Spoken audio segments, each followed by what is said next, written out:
So, yung mga ginagamit ko na favorite ko ngayon at natagpuan ko na yung aking color para sa face ko.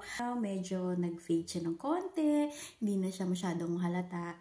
Yung mga product na match sa gusto kong gawin sa aking vitiligo. So, sana magustuhan nyo yung video na to at makatulong sa inyo kung na magkaroon kayo ng idea kung ano yung mga gagamitin. At yun ang aking mga daily routine dito bago umalis ng bahay.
That I'm using right now.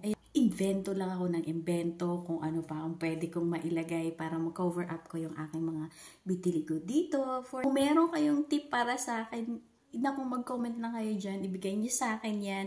Tapos hahanapin ko at itatry ko sa sarili ko. So maraming salamat sa panunood ng aking video today.